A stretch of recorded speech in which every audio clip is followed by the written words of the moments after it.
things that I think we all would recognize is the fact that uh, something has occurred in our educational system that uh, has been unfortunate because teachers are expected to cover so many specific things in their classroom curriculum.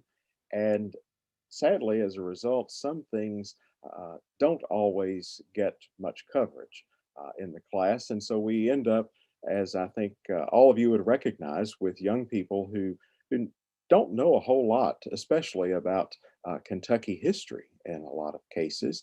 And we've also reached a time that not a lot of young people really understand who Alben W. Barkley was, what he accomplished, and all of the things that he did for the people of Kentucky as well as the entire country. One of the yeah, we can all enjoy the story of Alben Barkley in books such as Dear Alben and the Alben Barkley, A Life in Politics book that's a little more recent. And those scholarly works are wonderful, and yet they gloss over some of the aspects of Alben Barkley's life for roughly 2 years between the death of Dorothy Barkley and the Veep getting married again. And that's what this is about. Now, one of the ways that we uh, know as much about this as we do is the fact that Jane Rucker Barkley wrote her memoirs uh, after the Veep died. And that book is entitled I Married the Veep. What a great title. And it didn't have great reviews. She used a ghostwriter. There was a lot of speculation whether the story was more the ghostwriter's words or Jane's words. Um, it's wordy, but it's folksy, humorous, and I believe it does allow Jane's personality to shine through as she tells her story of her life with the Veep. Uh, One of the things that critics really were unhappy about was the book is filled with hundreds of quotations of conversations. And they pointed out, and I obviously recognized as well, there's no way a person could possibly remember every single sentence that was uttered between multiple people for a number of years and then regurgitate them to use them as quotations in the book. So uh, it didn't go over so well. That book today is hard to find. If you check online sources, one, you can't buy it.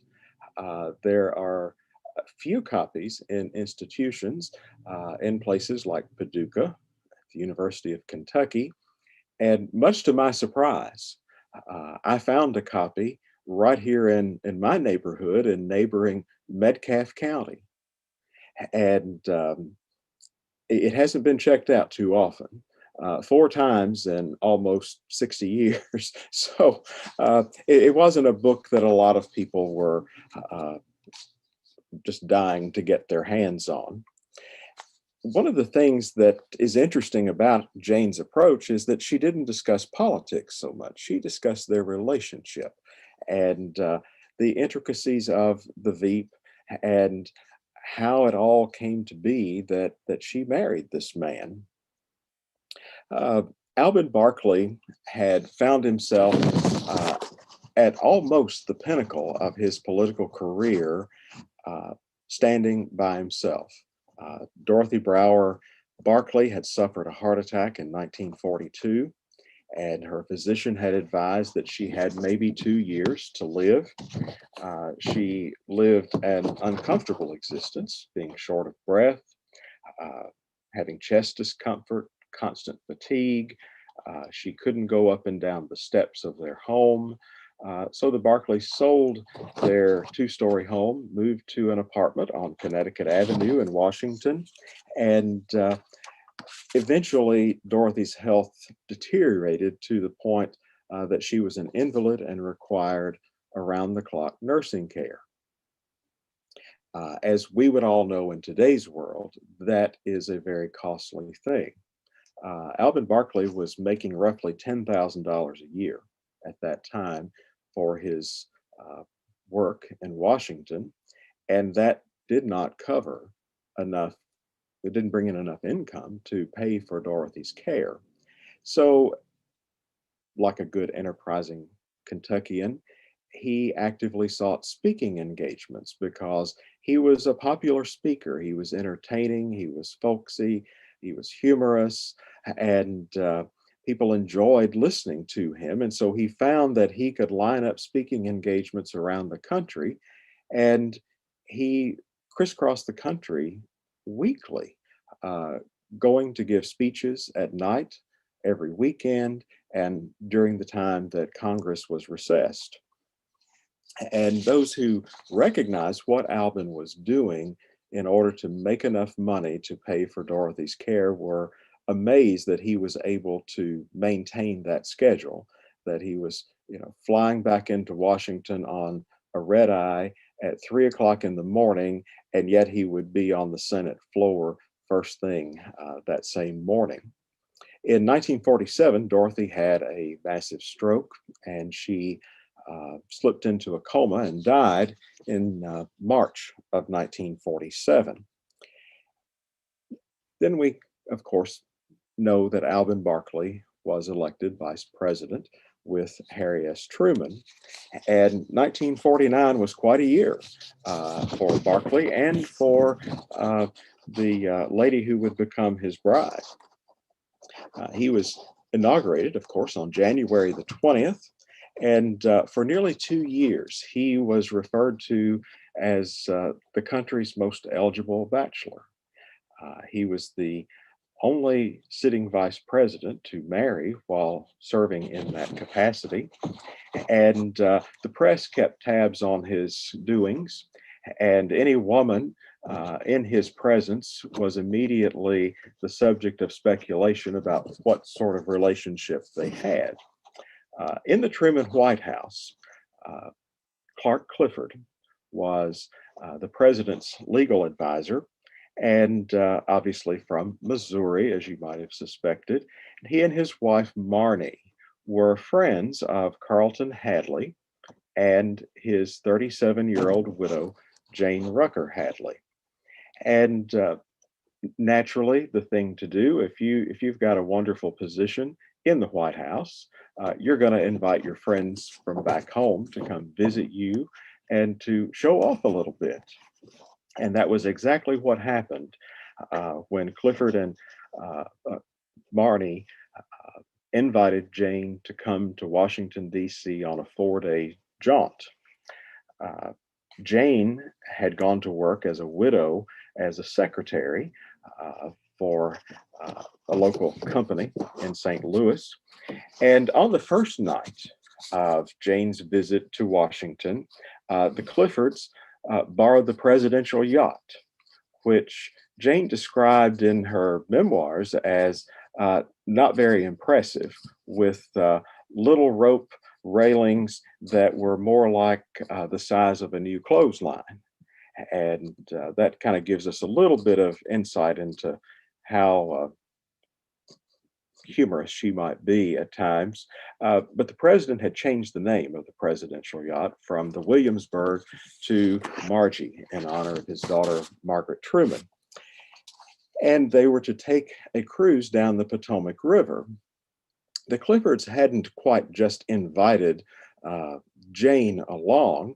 When she arrived, she learned that the other guests on that excursion would be the Secretary of State, Dean Acheson, the Undersecretary of Commerce, Cornelius Vanderbilt Whitney, who of course maintained a Kentucky home and horse farm in Lexington, the Speaker of the House, Sam Rayburn, Baron Silvercruise, the Belgian ambassador to the U.S., Senators William Fulbright of Arkansas and Millard Tydings of Maryland, the Dean of Washington Journalists, Arthur Kroc, who was a native of Glasgow, Kentucky.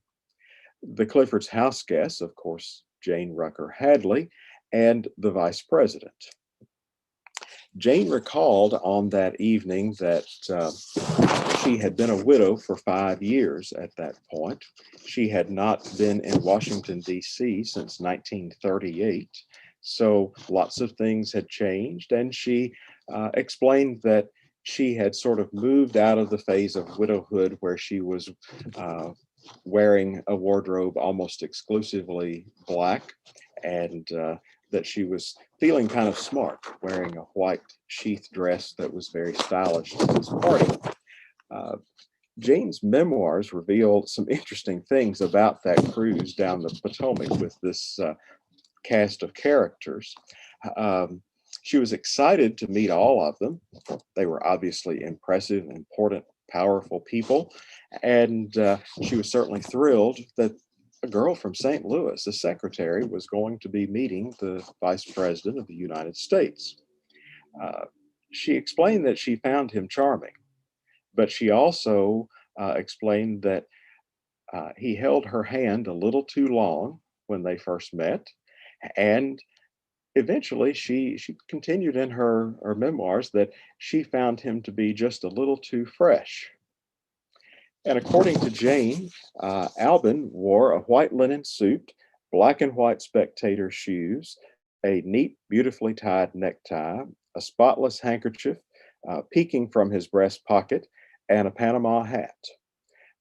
She described him as being meticulously dressed, not like a fashion plate, but a man who was incredibly, unbelievably immaculate in every way.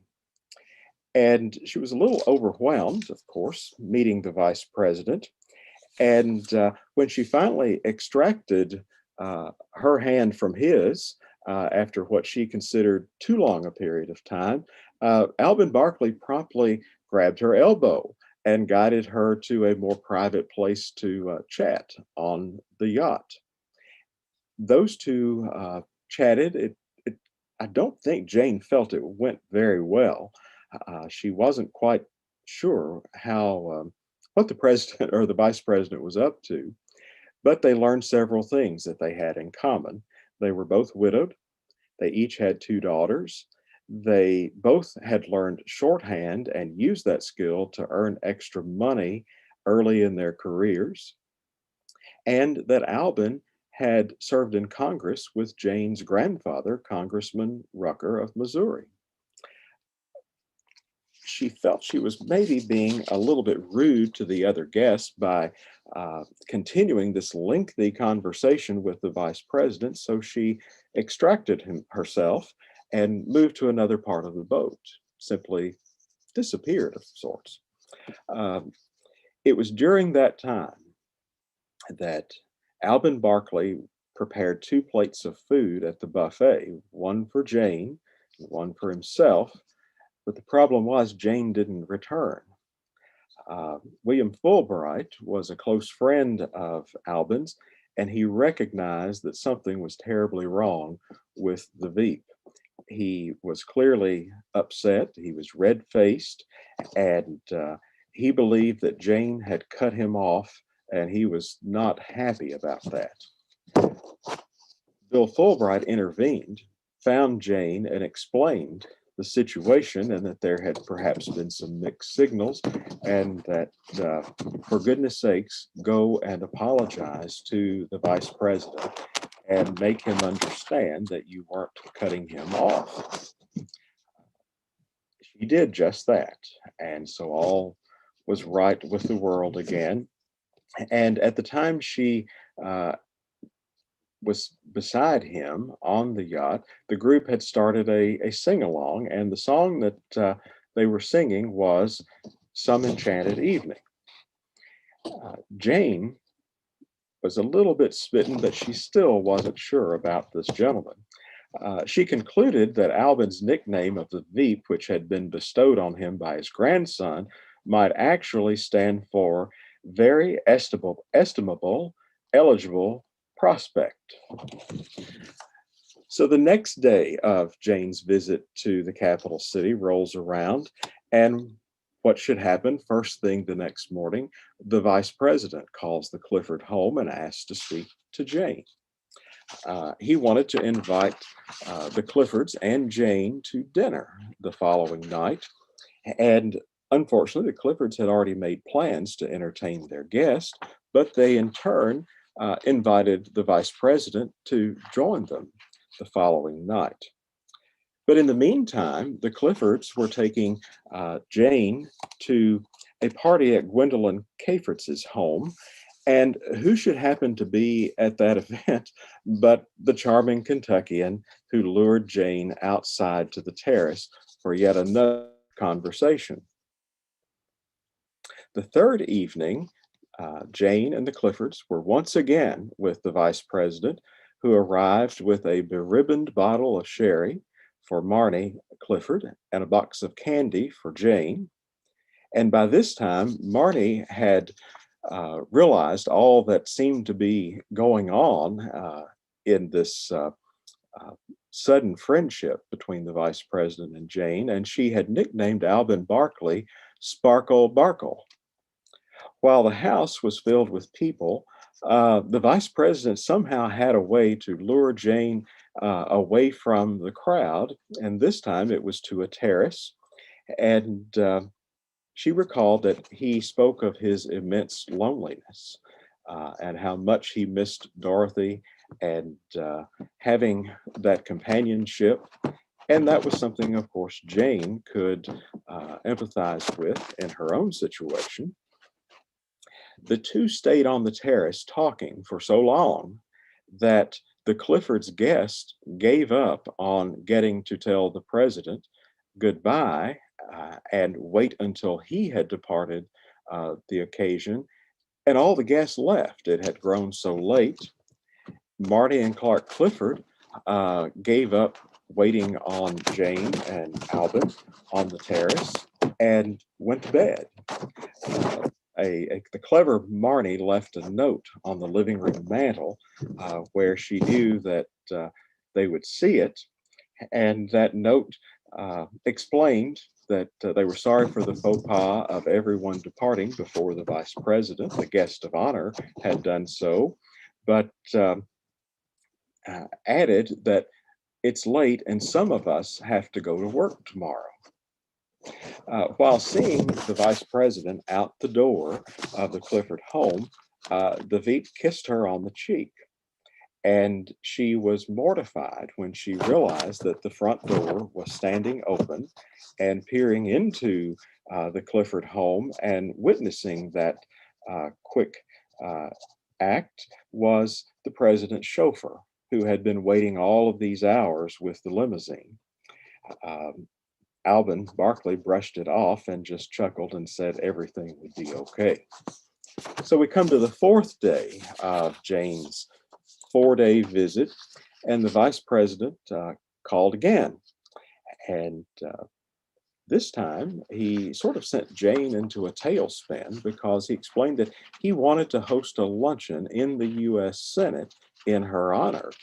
And the problem was that Jane was supposed to be leaving, and she was a very dedicated employee and worried that she was neglecting her job back in St. Louis, and that, what if she were fired for not coming back to work after 4 days?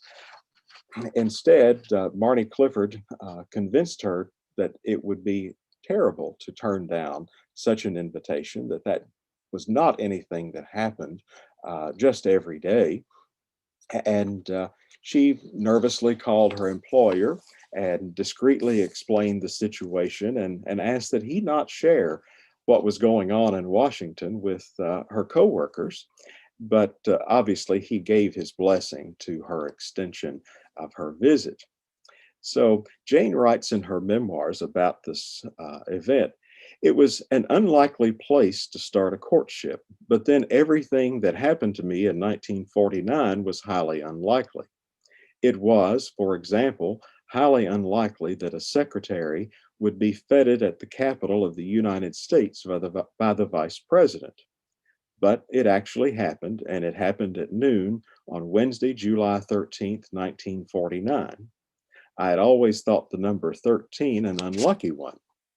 I don't think that any longer because on the 13th day of July 1949, Alben Barkley began to court me.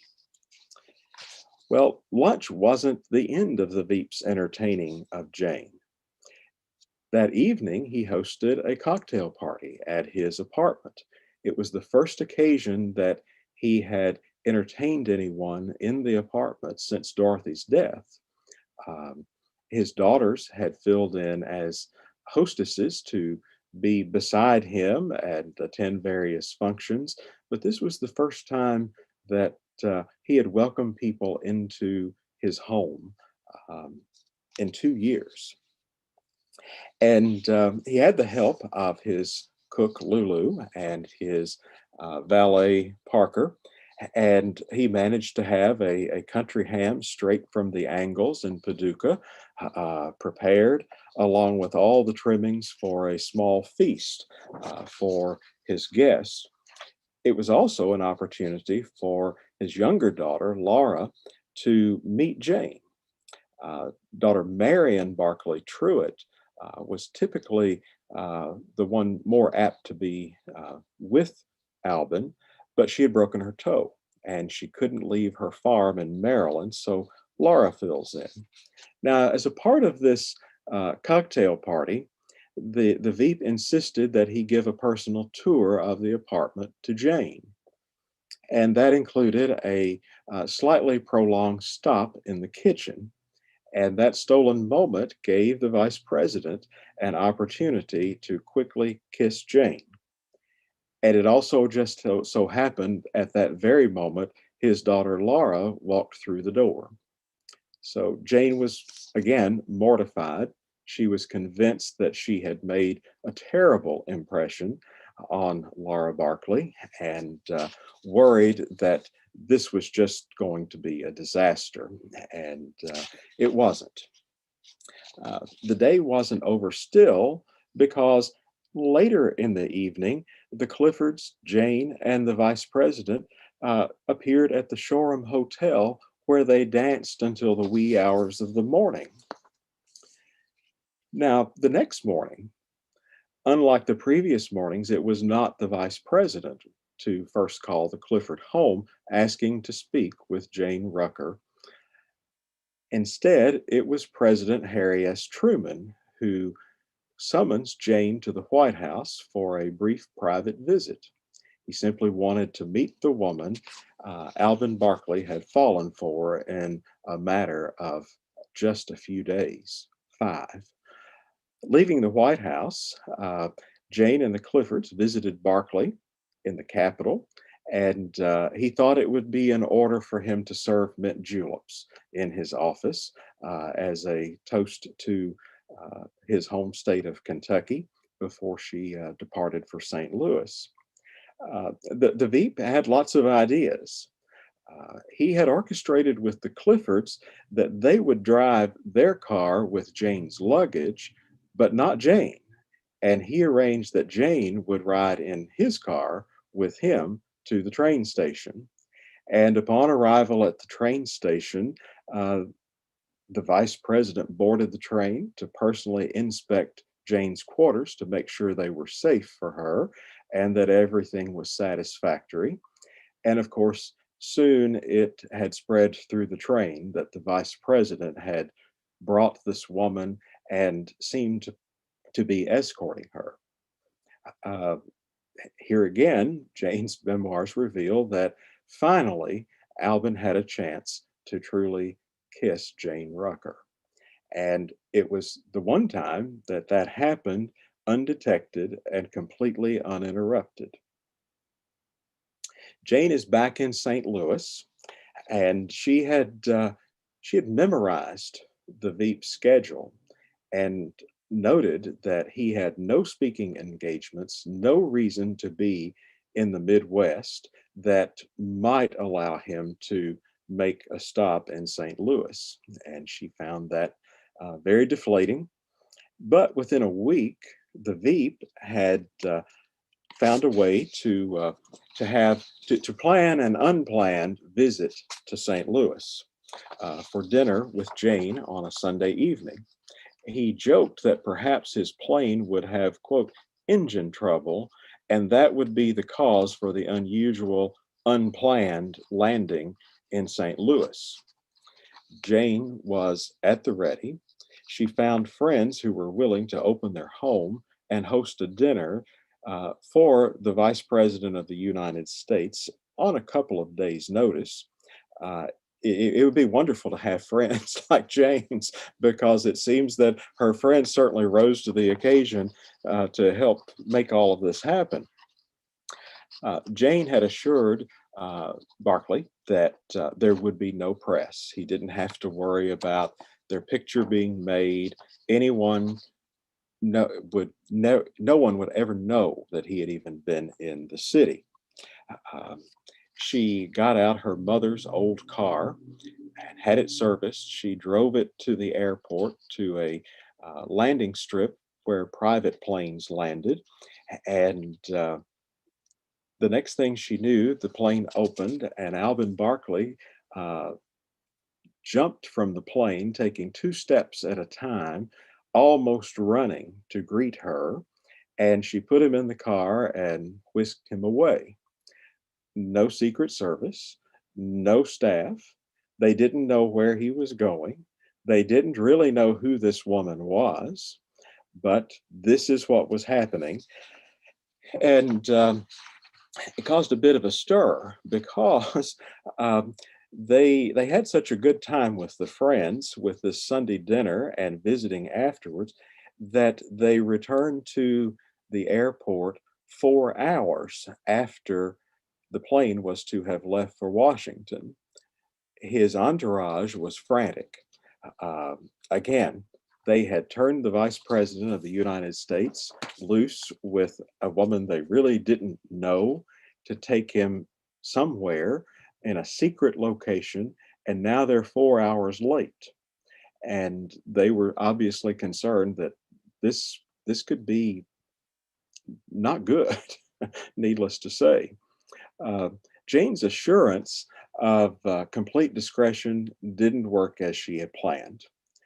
On Monday morning, the front page of the St. Louis newspaper had 3-inch tall letters announcing Veep visits St. Louis widow. Alben subsequently wrote to Jane, Dear Jane, I am wondering what has happened to a man when he cannot dismiss from his mind the image or the memory of a woman who has come up over the horizon of his life. Do you know? That is precisely what has happened to me. I was immeasurably proud of you yesterday, proud that I know you, proud of what you are, proud of all the things that combine to make you what you are. I was also proud of the great love and respect your friends feel for you. It seems that I have always known you, and I'm wondering why I have not. You gave me a happy day. I enjoyed your friends and hope they were not too much bored with me.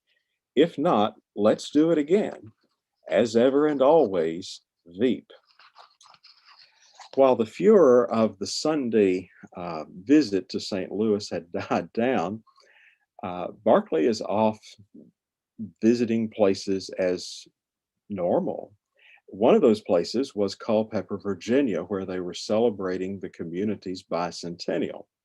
And as a part of that celebration, a queen was to be crowned as part of the ceremonies. And as you would guess, the Veep was the designated person to crown the queen, and he did.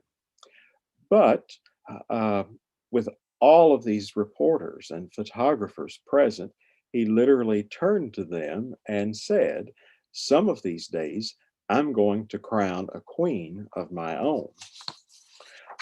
Within hours, those comments hit newspapers around the country. Radio broadcasters were quick to air the remark from coast to coast. Soon, the gossip of the nation was that the queen the Veep had in mind of crowning resided in St. Louis. And by now, Alben Barkley had become known as the Merry Widower. So, needless to say, the whole country was sort of following this from a distance thanks to the media. Just a few days later, Alben was visiting Angles, his farm in McCracken County, and Jane was 45 minutes away in St. Louis.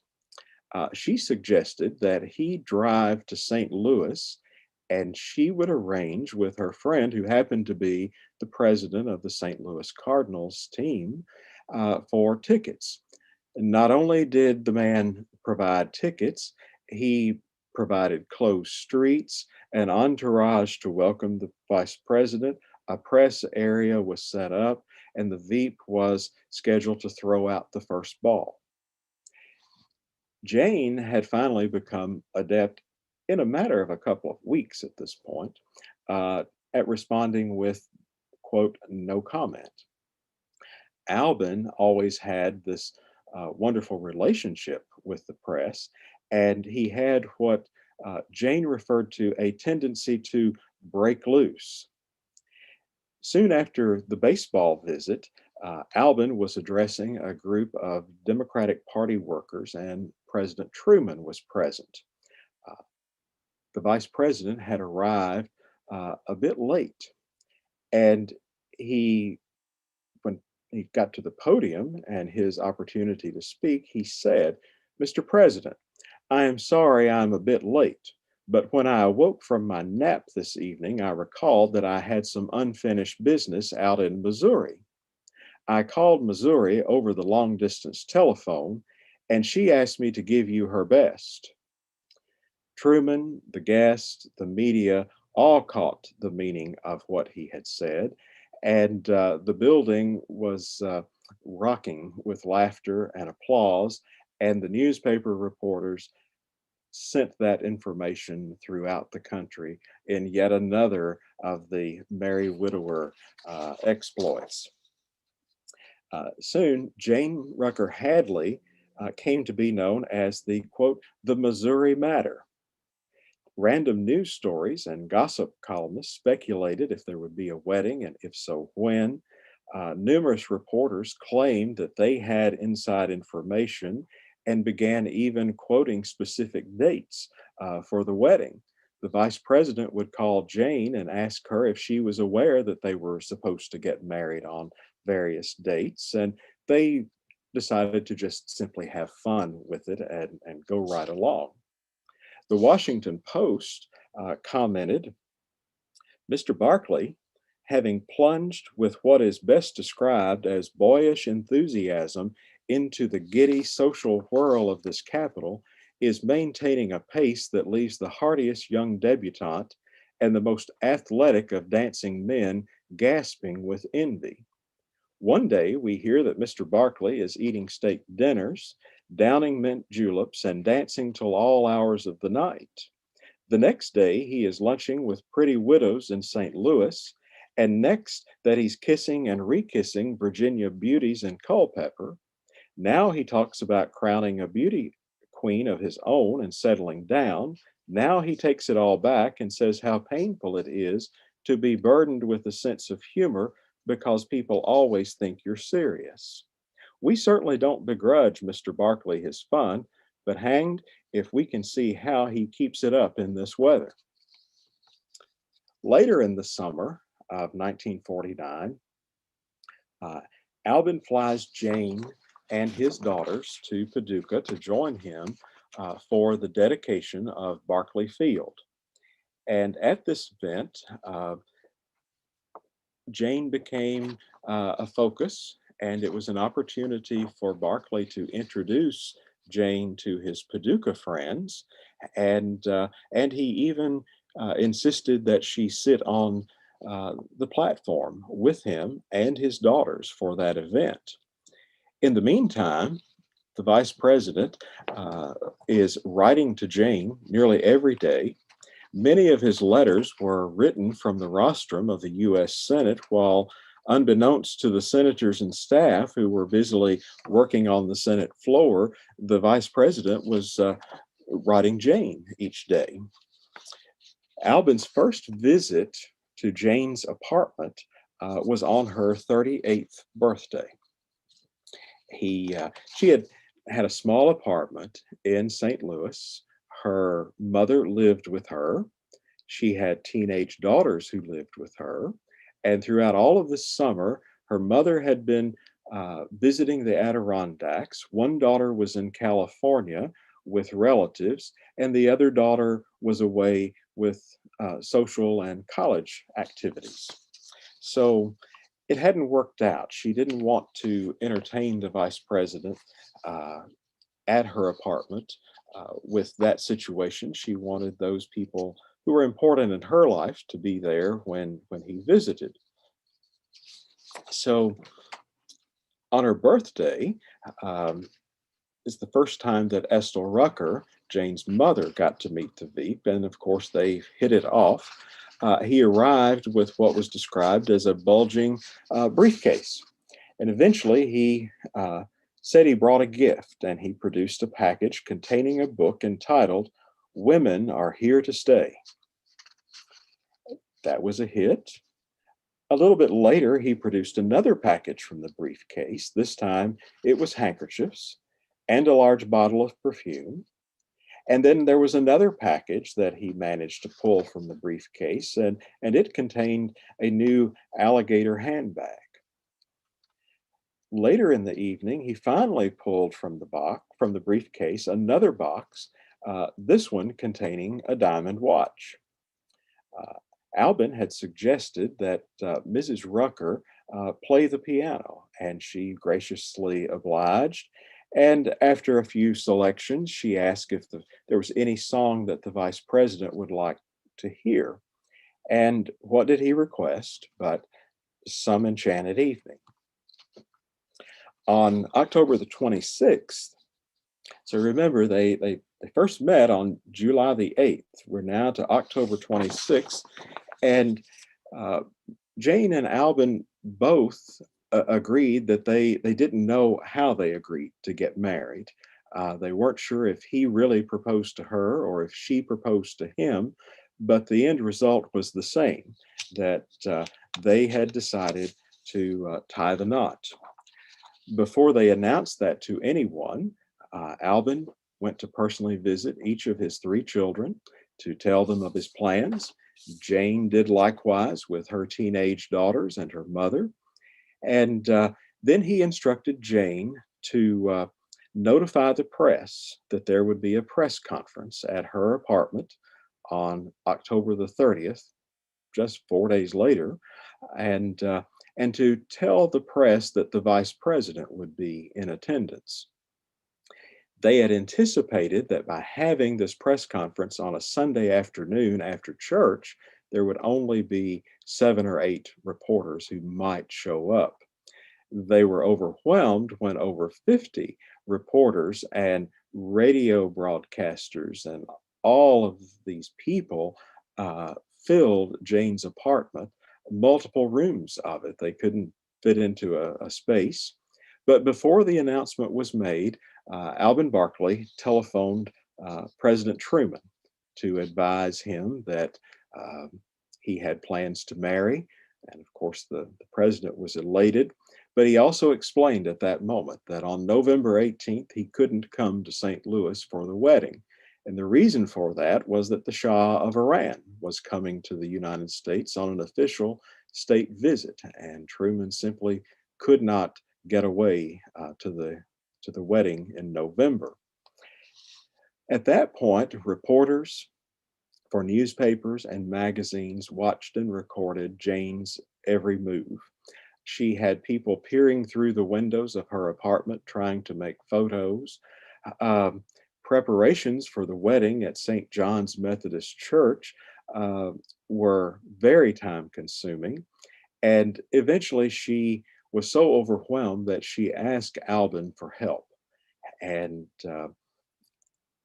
in addition to that, she decided that if her apartment was going to continue as command central with the newly installed 3 telephone lines, all of which were ringing constantly, and people coming and going and trying to make her picture, that the best thing for her to do would be to secretly leave her apartment and stay at a friend's home. And she did.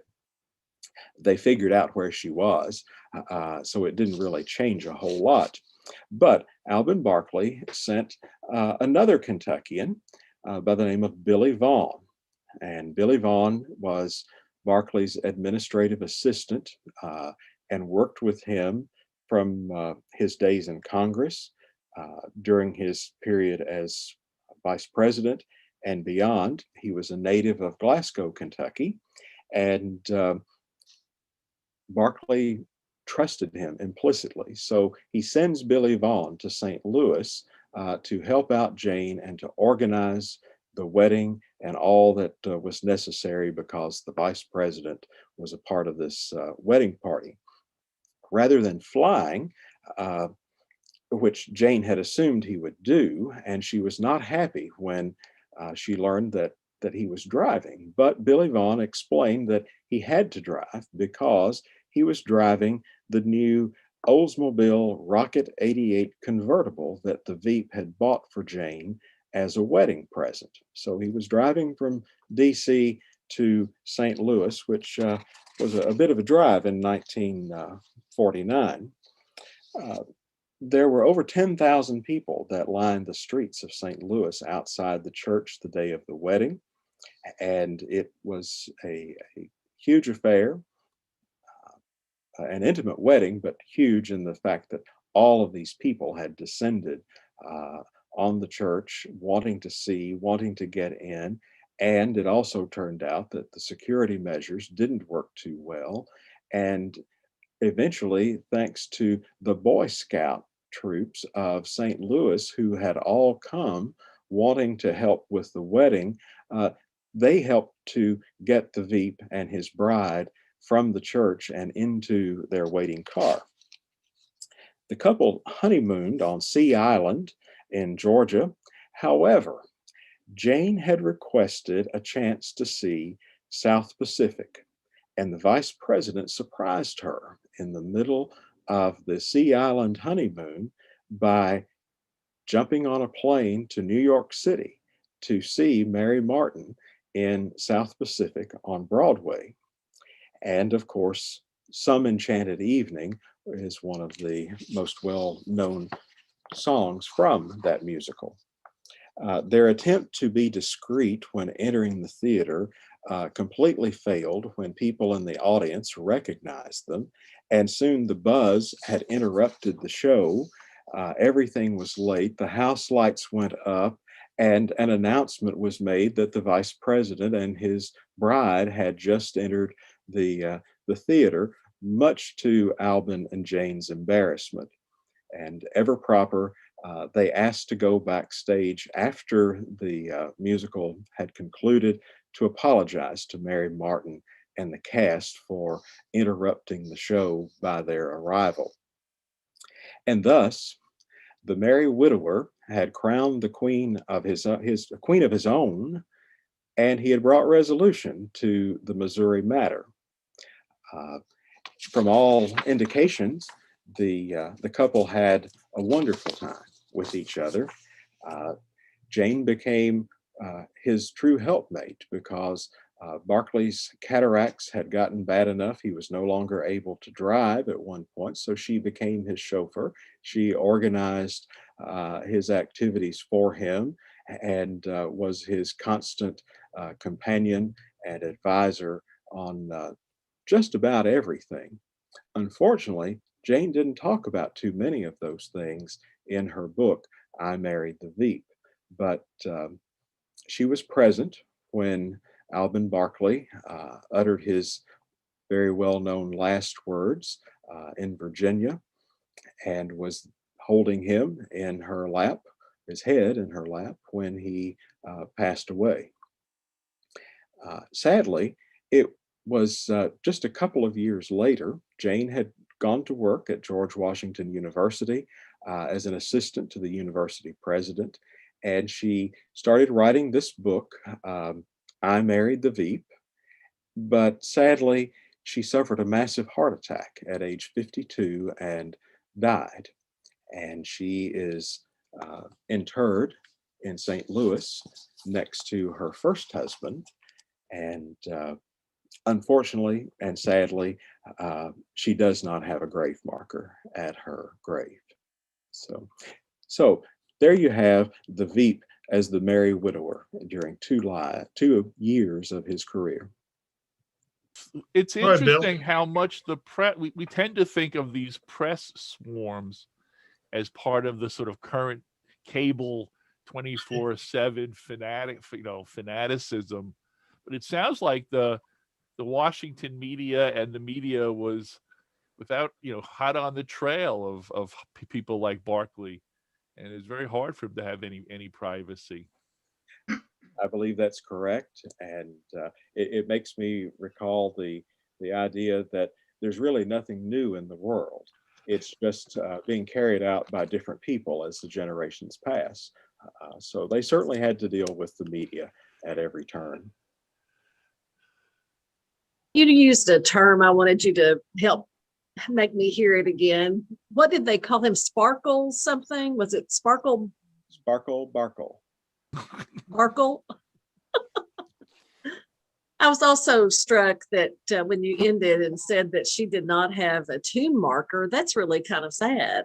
It is. It is. It's very surprising. Is Her husband has a large stone there. His name and his birth and death dates are on it, but Jane's name and dates were never engraved on the stone. As an educator, I taught fifth grade social studies, and the school where I taught was very close to Barkley's grave. And I would teach about Barkley and let them learn a little bit about Barkley. And then we would take a walking tour down to the cemetery and visit his grave, so they'd be aware of who this man was, who all these things are named after. Wonderful. And, I'm planning in the future, hopefully soon. I know the woman who lives at Angles presently, and she's going to give me a tour. Oh, So that's wonderful. thrilled about that. Yes. And I will say, we have a place called Whitehaven, which is a rest stop here. And there's a Barkley, there are 2 rooms upstairs, which are all Barkley artifacts and so forth. His desks are up there and all other things. And every Christmas I play Ebenezer Scrooge. And my fee is that I get to use one of Barkley's canes as Scrooge, because he has a large collection up there. Wonderful.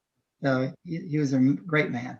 He was. He's a very interesting character, and I found this segment of his life fascinating because we know all of the political things. We know his admiration of Woodrow Wilson and his policies and all the different things that occurred during his years in politics.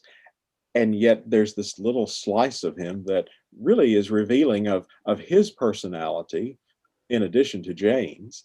And we don't hear much about that. Most resources will give you a few lines at best about the fact that he met Jane Rucker at a party at Clark Clifford's home and they got married.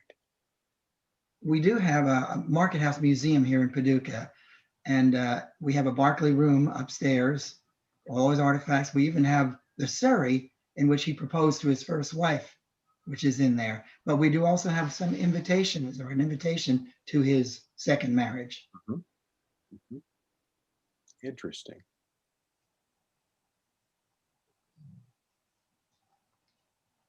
I don't remember if you said, Sam, she didn't have other children? She had 2 children. Oh, she did. Okay. That's right. I do remember saying that now. And apparently Alben Barkley loved the idea of being a stepfather to those daughters. He went to their college activities as the stepfather, and they apparently adored him very much. I was just going to ask about that because I wondered if they were opposed to the marriage and that's why he never got a marker on the grave or her name put on his stone. But it sounds like there wasn't any negative attitude towards him. If there was, it does not come through in Jane's memoirs. Okay, interesting. And I think one of the things that has caused me to give some thought to how our culture has changed from the time this was written in 1958 to the present. And if you were reading this story today, just as it's been presented by Jane and her ghostwriter, what would modern people think of that? I have a feeling there would be some people who would almost, conclude that Alvin Barkley was almost a stalker, and that he was really trying awfully hard to impress Jane, Mhm, and mhm. so it's a different world and different attitudes about those things from 1950.